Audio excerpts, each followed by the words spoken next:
The stitches were still fresh, and the hospital bracelet clung to my wrist like it didn't want to let go. When I reached for the bedroom door and heard the click of a lock turning from the inside, my hand froze on the handle as his shadow moved across the light under the door. And then his voice came, low and cold, saying he wasn't my caretaker. For a moment I thought I had misheard him, but the weight in his tone told me I hadn't. I stood there, weak but wide awake, wondering how a man who once held my hand through storms could look at me now as if I were a burden he'd been tricked into carrying. In that single moment, I knew something inside our marriage had shifted forever, and I would never see him the same again. Thank you for watching and for being here with me today. It means more than you might realize. And before I go on, I would love to know where you are watching from, so please let me know in the comments. When I tell you what happened next, you might understand why I am sharing this, because standing in that hallway, with my hand still resting on the locked door, I felt a kind of cold that had nothing to do with the air in the house. I remembered every time I had cared for him when he was sick, every meal I had brought to his bedside, every night I had stayed awake just to make sure he was breathing easier. And it stung to think that the man on the other side of that door had already decided I was no longer worth the trouble. I stood there longer than I should have, listening to the faint sound of the television in the distance, the low hum of the refrigerator, the stillness that made the whole house feel strange. And in that quiet, I realized he had not only locked the door, he had locked himself away from the woman who had once been his partner in everything. That was the moment a seed of truth took root in my mind. That love, once it turns into an obligation for someone, begins to die in ways you can feel even without words being spoken. Before all of this, life in that house had a rhythm I thought would never change. Mornings started with the soft clink of cups in the kitchen, the smell of coffee drifting down the hallway, and the sunlight slipping through the curtains in gentle ribbons that made the walls glow. I would tend to my small garden, pulling weeds, checking the blooms, feeling the earth in my hands, while he sat on the porch reading the paper, and we would exchange quiet words about the day ahead. We had weathered hardships before, the kind that test a marriage, times when the bills seemed too high or when sickness came and lingered, yet there was always a sense that we were in it together. Even in disagreements, there was an unspoken bond that held us steady, a trust I believe could not be broken. But now, as I stood remembering those mornings, it was impossible not to see the cracks that must have been there long before my hospital stay. The small moments I had overlooked, the way he had started keeping the important papers in his desk instead of the shared drawer, the way conversations about the future had slowly faded into silence. I thought back to the day I left for the hospital. The way he kissed my cheek felt almost mechanical, his eyes darting away like he had somewhere else to be. And even then, a part of me had felt unsettled. In the hospital, I had convinced myself it was worry or exhaustion, but now I could see it was distance, a space growing between us that I had not wanted to name.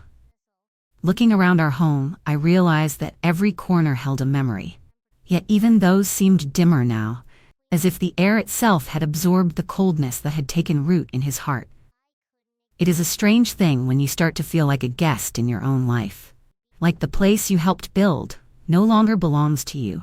And as I thought of all the years I had given, the sacrifices quietly made, it became clear that something had shifted long before that key turned in the lock. I had just been too loyal to notice.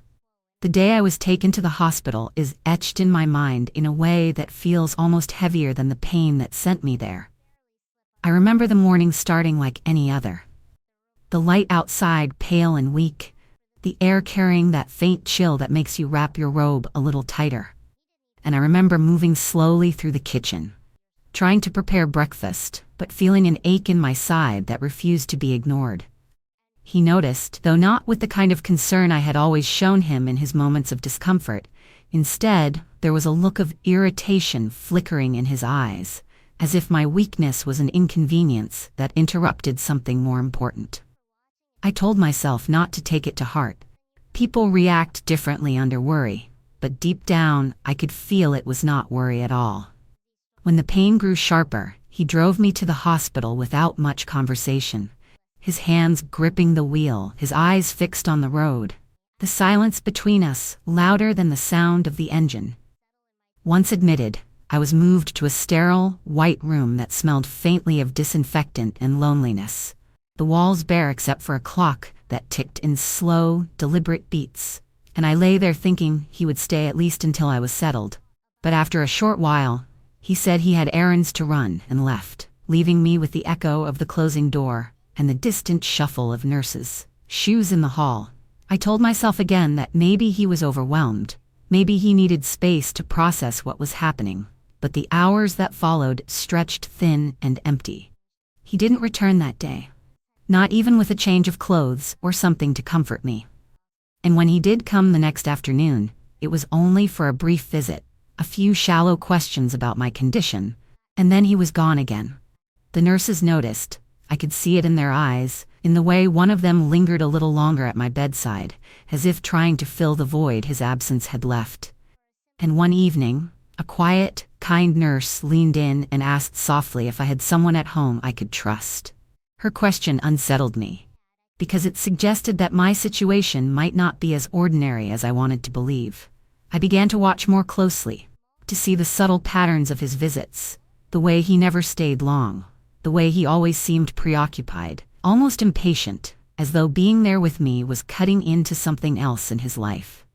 I tried to dismiss my unease, telling myself not to imagine problems that weren't there, but each night as I lay in that bed, I felt the seed of doubt growing stronger.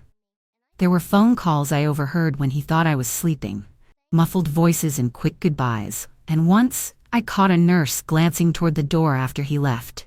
Her brows furrowed, as if she too sensed something was not right. I wanted to believe that the man I had shared decades with was still the same, still the one who had held my hand in the dark when life seemed too heavy.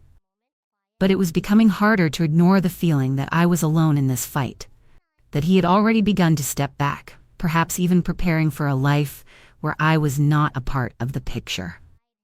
When the day finally came for me to be discharged, I felt both relief and unease. Relief at leaving that cold, sterile room, and unease at returning to a home that no longer felt safe in the ways that mattered. He came to collect me, but the drive back was filled with the same silence as before, no warmth in his voice, no smile in his eyes. And as we pulled into the driveway, I had the strange sensation that I was crossing a threshold into a place that was mine in name, but no longer mine in heart. I carried my small hospital bag into the house, the familiar scent of the living room greeting me. But it felt like a stranger's home, and as I took my first steps down the hallway toward our bedroom, I had no idea that the sound of a key turning would soon confirm everything I had been afraid to admit. As I stepped into the house, I expected at least a moment of comfort, some small gesture to remind me I was home. But instead, there was an emptiness in the air that made each step feel heavier. I walked toward our bedroom, ready to rest, only to find the door shut. When I reached for the handle, I heard it, the clean, sharp turn of a key from the inside. My hand lingered there, confusion swirling into disbelief, and before I could speak, his voice cut through the silence, low and detached, telling me he wasn't my caretaker. The words sank deep, carrying a kind of finality I wasn't prepared for. I stood frozen, feeling the distance between us stretch wider than it ever had. And in that moment, I understood that I had returned to a house that still had my belongings, but no longer held a place for me in his heart. I stayed there in the hallway for a while, my hand still resting on the cool metal of the doorknob, trying to make sense of what had just happened.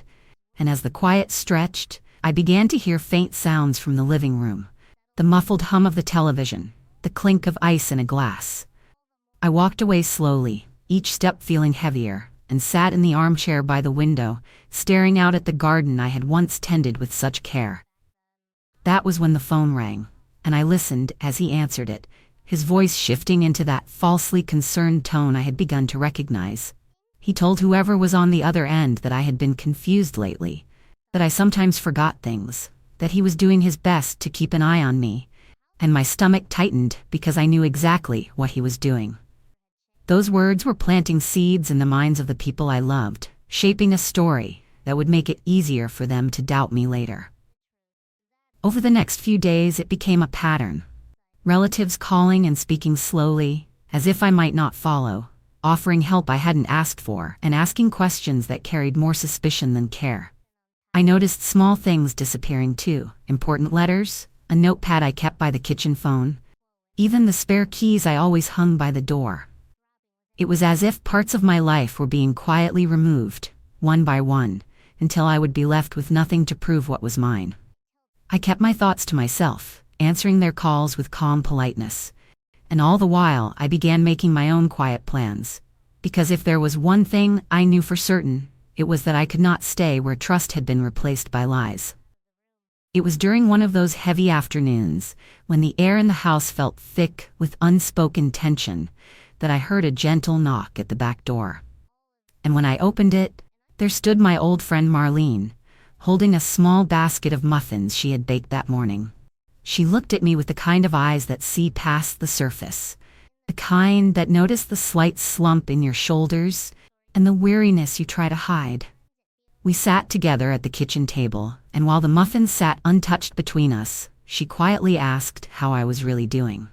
I hesitated at first, unsure of how much to say, but something in her steady gaze made it impossible to keep the words in.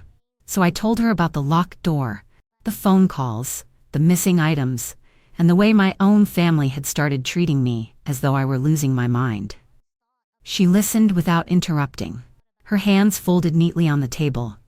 Then when I finally stopped speaking, she leaned forward and said in a low, deliberate voice that I needed to be careful. That from where she stood, it sounded like someone was trying to erase my place in my own home. Those words settled over me like a truth I had been too afraid to claim, and for the first time in weeks, I felt a spark of clarity. She offered to keep some of my important things safe at her house, documents or anything I didn't want to disappear, and the offer alone felt like a lifeline. I told her I would think about it, but even as I spoke, I knew I would take her up on it soon. Before she left, she squeezed my hand and said she believed me, and those simple words, spoken without doubt or hesitation, gave me a strength I didn't realize I had been missing. From that day on, I began to move differently in the house, quieter, more watchful, tucking away what mattered most and making mental notes of where everything was. I knew I couldn't stop him from speaking his lies, but I could make sure that when the time came, I would have the truth right there in my hands. It was only a matter of days before the moment came that pushed me past the point of quiet endurance, and it happened on a Sunday afternoon, when he decided to invite our children over for what he called a casual lunch. I had not been told about it until I heard the sound of their cars in the driveway, and by the time I came into the dining room, they were already seated, plates laid out, and he was standing at the head of the table like a man with a story to tell. I could feel his eyes on me as I sat down, but before I could even take a bite, he began speaking in that careful, measured tone he used when he wanted to appear reasonable. He told them I had been struggling to remember things, that I sometimes wandered from room to room, not knowing what I was looking for, and that it had been a challenge to keep the household running while also making sure I was safe. I kept my face still, my hands folded in my lap, but inside I could feel the heat of humiliation rising. He spoke about me as though I were not sitting right there, as though I were some problem to be discussed and managed, and I watched as the doubt flickered in their eyes, the way they glanced at me politely but did not question him. It was a performance, one designed to plant his narrative firmly in their minds, and I knew in that moment that if I stayed silent much longer, I would lose far more than my dignity. So I smiled, thanked him for his concern, and said nothing else, because I understood that this was not the time to defend myself with words. This was the time to prepare my proof, to make my move without giving him any sign of what I was about to do. That lunch was the turning point, the moment I decided I would not allow my place in this home, or in my own life, to be rewritten by someone who had already decided I was an inconvenience. From that day on, every action I took, every step I made in that house, was guided by a single thought. The moment was coming when I would leave, and when I did, I would not leave empty-handed. I began watching his habits more closely, studying the patterns in his evenings the way one studies the tide, knowing exactly when the waves would recede enough for me to move without being seen. He was a man of routine, and once you understood that routine, you could almost predict his every move. After dinner, he would pour himself a glass of whiskey, sometimes two, and sink into his chair in the living room with the television casting a pale blue light across his face. That was when his guard was lowest, when his eyes grew heavy and his focus narrowed to whatever program he was watching. I knew that if I was going to act, it had to be in those quiet, slow hours when his attention drifted and his mind was elsewhere. For days, I rehearsed the steps in my head, walking through them silently, making sure there would be no hesitation when the moment came. The most important thing I needed was in his study. A narrow room at the back of the house where he kept the things he didn't want me to touch. It was where he filed the bills, stored the bank statements, and locked away documents that told the story of our life together in the language of signatures and dates. I had not been in there in months, but I remembered exactly where the property deed was kept. That piece of paper was more than words and ink. It was the proof of my place in this home. The record that I had built part of this life with my own hands and my own money. Without it, his story would stand, and mine would be nothing but a memory no one could prove.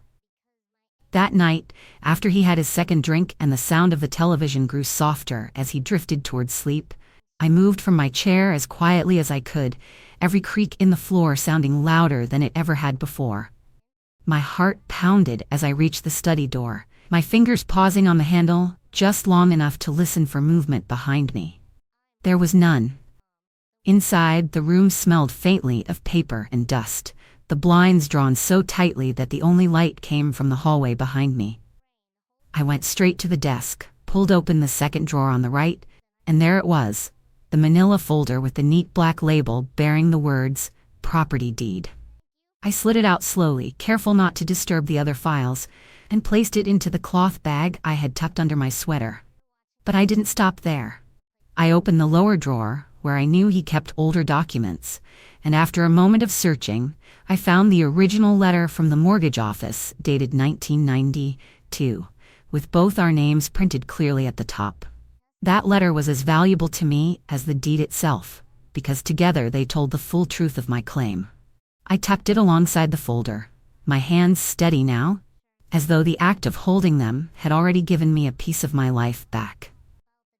I closed the drawers, smoothed the desk's surface as if nothing had been touched, and stepped out of the study with the bag pressed close to me. Walking down that hallway felt different this time. It no longer seemed like the path of someone trapped in a place where they were unwanted.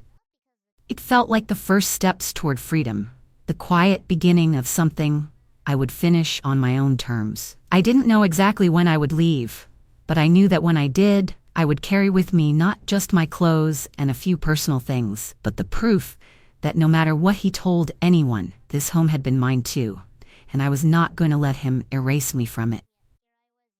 That night, I packed quietly, choosing only what I could carry without drawing attention.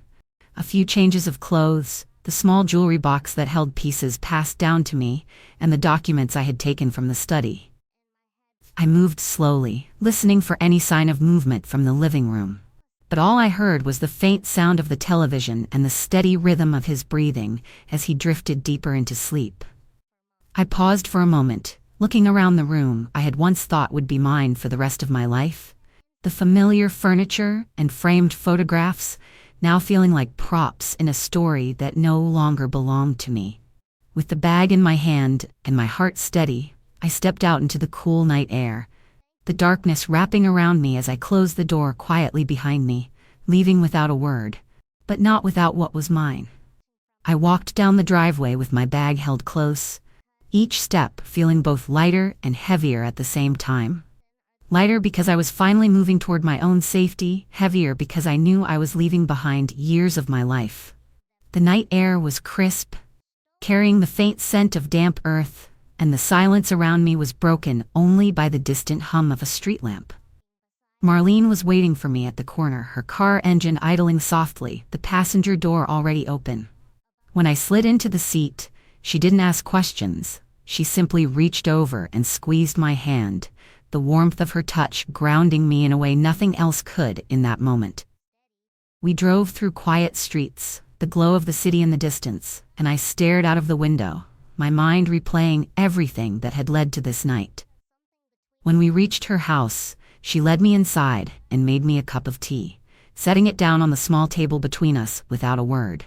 Only after a long silence did she speak, telling me I was safe there, that whatever he tried to do next, I had taken the most important step by leaving. I felt a mixture of relief and sadness as I unpacked just enough to get through the night, placing the deed and the mortgage letter in an envelope she locked away in her desk. That act alone gave me a sense of security I hadn't felt in months, as if the truth of my life was now protected from anyone who might try to twist it. Over the next few days, Marlene helped me think clearly about what needed to be done. We talked about finding a lawyer, about gathering anything else that could support my case, and with each conversation, my confidence grew. I realized that by leaving when I did, and by taking the proof with me, I had already changed the outcome of the story he was trying to tell about me. I wasn't just escaping his lies, I was preparing to dismantle them completely. And for the first time, in a long while, I could see a way forward that didn't end with me being erased from my own life. It was only a week later, when I sat across from the lawyer Marlene had recommended, the folder with the deed and the mortgage letter resting on the desk between us. He listened quietly as I explained everything from the hospital stay to the locked door to the lies being fed to my family. There was no judgment in his eyes, only a steady focus. And when I finished, he leaned forward and told me I had done the right thing by taking those documents. He explained that without them, it would have been far easier for my husband to claim the house entirely for himself, and that having the original letter from 1992 alongside the deed was more than enough to prove my rightful share. Hearing that felt like a weight lifting from my shoulders, and for the first time since this began, I felt the ground steady beneath my feet. We started the process immediately, filing the necessary papers, and with each signature I made, I could feel myself reclaiming a part of my life he had tried to strip away. When the day of the court hearing finally arrived, I walked into that room with my head high, Marlene at my side, and the lawyer carrying the folder that had become my lifeline. My husband was already there, sitting with a look of calculated calm, and I could see the faintest flicker of surprise in his eyes when he noticed I had come prepared. He told his version of the story first, speaking as if he were the concerned partner trying to manage a fragile situation, painting me as confused, forgetful, and incapable. But when it was my turn, my lawyer laid out the deed, the letter, and the timeline of everything that had happened, each piece fitting neatly together to show the truth. There was a silence in the room as the judge examined the documents, a silence so thick I could hear my own breathing. When the judge finally spoke, it was with a tone that left no room for doubt, confirming my ownership and rejecting any claim that questioned my ability to manage my own affairs. The look on my husband's face in that moment was one I will never forget. Not anger, not even shock, but the slow realization that he had lost the control he thought he could keep forever. Walking out of that courthouse, I felt lighter than I had in months, knowing that, no matter what he said or did from that day forward, the truth was mine, and it was written in ink no one could erase. After the court's decision, I moved into a small place of my own, a space that smelled of fresh paint and possibility, with sunlight spilling through the windows in the morning and the quiet hum of peace settling in every corner. I unpacked slowly, placing the deed and the letter in a safe place where only I could reach them, not just as proof of what was mine, but as a reminder of the night I chose my dignity over his control. Life became simpler, quieter, and each day I felt the strength in my steps returning, no longer weighed down by the constant shadow of his doubt.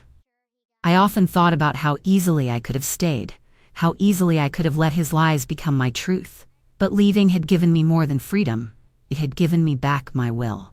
If you've ever had to take back what was yours, I want to hear your story in the comments, or just write, "I took it back." and if my story has reached you today, I would be grateful if you stayed with me by subscribing for more.